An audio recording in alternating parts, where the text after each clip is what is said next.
Now, let's welcome another guest onto the programme. And how much do you know? I found this absolutely fascinating reading all about this.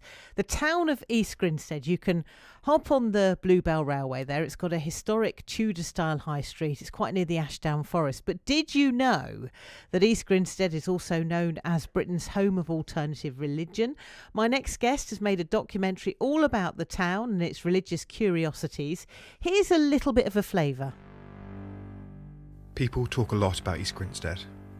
Some say that pulsing, subterranean currents of energy swirl beneath the trees and gorse of its forests.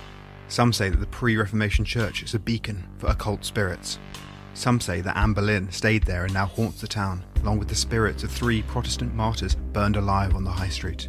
Some say that during the Second World War, audacious and revolutionary medical practices transformed the entire town's psyche. Some say the Prime Meridian runs clean through the town and strange magnetic forces govern that invisible line.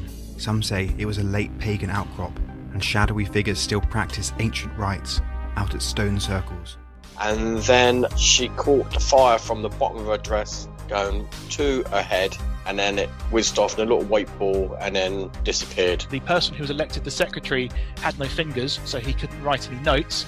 And the treasurer was elected because he had no legs and therefore couldn't run off with the money. Well, Nick Hilton is the man behind the podcast, The Town That Didn't Stare, and he joins me now. Nick, thank you so much for joining us on the programme. Really good to have you with us this afternoon. And actually, there's so much to talk about, isn't there? There's so much to celebrate, particularly the name of the podcast and the reasoning behind that. The Town That Didn't Stare. Tell us more.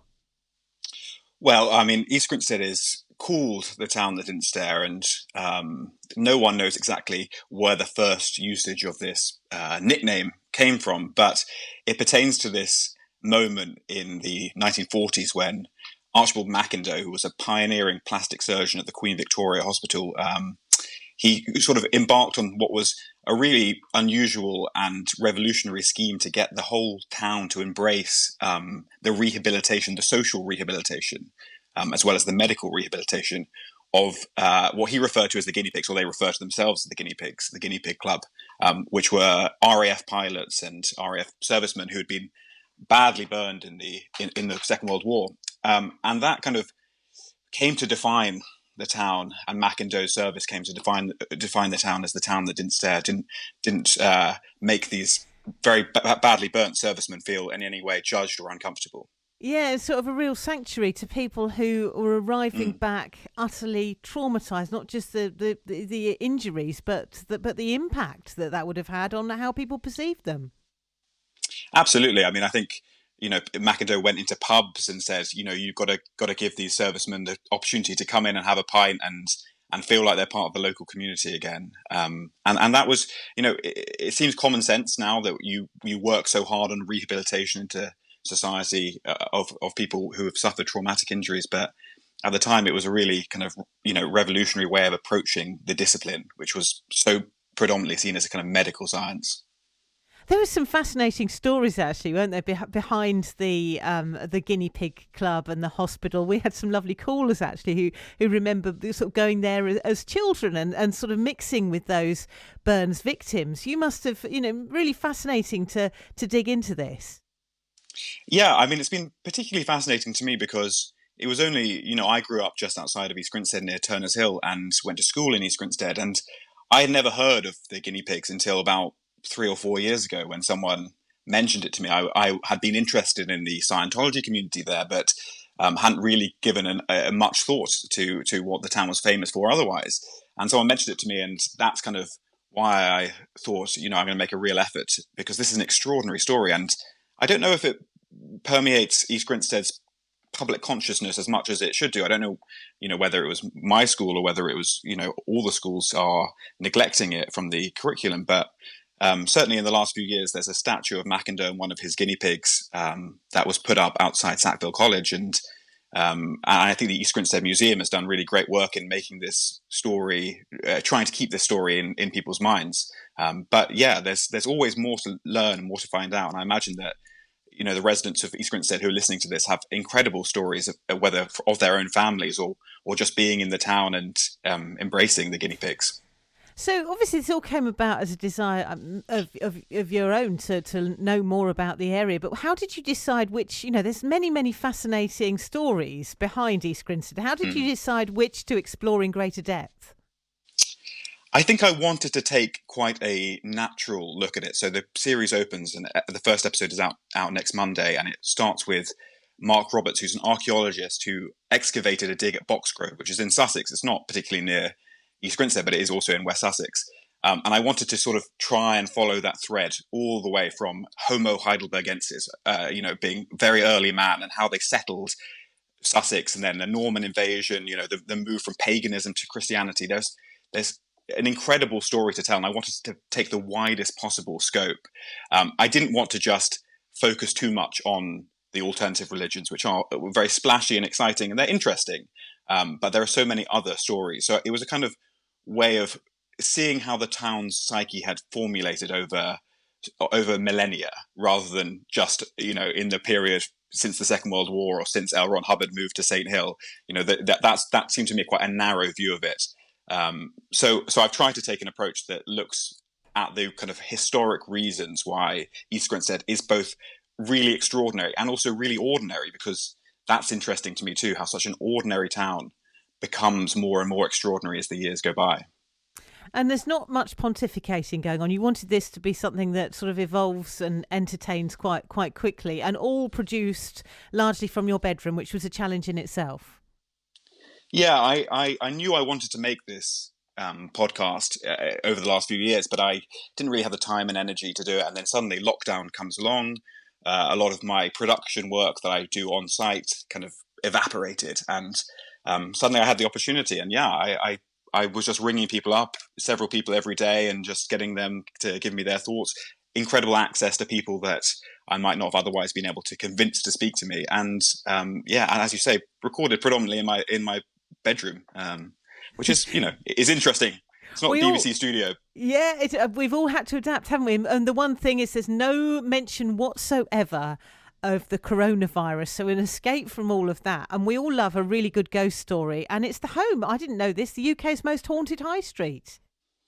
So I'm told. I mean, I imagine that is a claim that would be contended. It's quite a hard one to prove by various other high streets along the UK. But certainly, there's a really active community of paranormal hunters and explorers who think that East Grinstead is unusually haunted, and there are various reasons which we explore for why that might have been. But yeah, I think it's intended to be a distraction from it, because I know a lot of podcasts have come out and they've really focused on the impact of the coronavirus. But I want this to be something that is just takes you away for, a few hours somewhere completely different. What was your favourite area then that you delved into, the most fascinating thing that you learnt about East Grinstead? I think that I approached this story from someone who had previously reported on the alternative religions in East Grinstead. And I think that if you don't know about the history of how L. Ron Hubbard, who is, a pretty major figure in new religious movements of the 20th century, came to East Grinstead, then that's a really interesting story. But I also really enjoyed finding out more about Sussex's really rich history of paganism.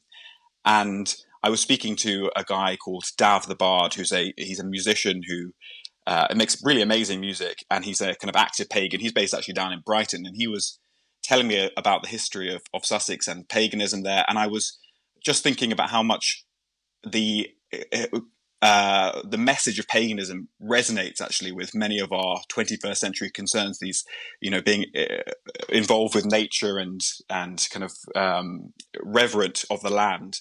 And having spoken to people who, think of the Ashdown Forest as a place of unusual potency and spiritual kind of energies, it just it's made a kind of really nice sort of logic to it. And I found that really interesting, because it was just not something that I ever stumbled upon. I think I had preconceptions about what paganism would mean that were kind of challenged in my own research.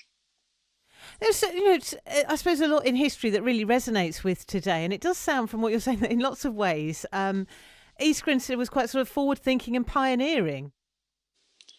Yeah, I mean, it goes back beyond the town that didn't stare and Macindoe. I mean, there were nuns who were kind of unusual sort of proto-feminist movements within Anglicanism who had taken up in the town. And I think East Grinstead is pioneering, but it's pioneering by not being too overtly. It's not a community that was planned to be this, really accepting place. It wasn't, in the 1940s, they were planning new towns, for instance, Crawley, where, they were designed to have all these social integrations and stuff. Whereas East Grinstead is exciting and pioneering simply because its residents chose to embrace the ethos of being non-judgmental, of allowing people to live there in peace.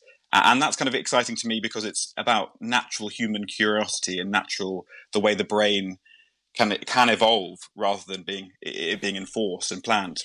It's those very human stories, isn't it, that make podcasts like this so interesting. I think so, and I've just spoken to just so many extraordinary people, people based in the town, people who are historians of the area, people who were out in California or Singapore and just had these tangential connections to the town. And it's a podcast that is just an accumulation of human stories, and I think that people will find someone to engage with in every different episode. There'll be at least someone whose story resonates with people listening. And actually, I think, obviously this is the story of East Grinstead, but you could probably go to any quiet-seeming town across Sussex or Surrey, and you can find and unearth some really amazing stories. And I suppose that's what's so lovely about this. It's kind of a snapshot of what life is like and the history of our country. That's true. I mean, just down the road from East Grinstead, you've got places like Lewes, which has a really fascinating history, and Hastings. These are two of the other towns that you would pull out in all of Britain as being particularly sort of unusual and weird and kooky. But I think the truth of it is that if you look hard enough wherever you live, any town with a little bit of history, a little bit of substance, you'll be able to pull out these incredible stories. And East Grinstead is just one narrative that I've chosen to tell because it's personal to me, because I know the area. But there are so many all over the country, and maybe it will help inspire people, not just in Sussex, to sort of dig a little bit deeper into their town and its history. So just tell us more about where we can find it and listen to what you've produced. So the first episode will be out next Monday. The trailer's already live, so you can subscribe now through Apple Podcasts, Spotify, wherever you get your podcast normally. And if you go to thetownpod.com, you can find out a bit more information, or Twitter/thetownpod. Well, really good to talk to you. Thank you so much for joining us on the programme. Really fascinating to hear. I know I've talked a lot when I was doing Drive Time about the element of that, about the burns victims who went to the town, and that's just a fascinating story in itself, but an awful lot to learn about East Grinstead through those podcasts. Really good to talk to Nick Hilton, who produced them, our guest this afternoon.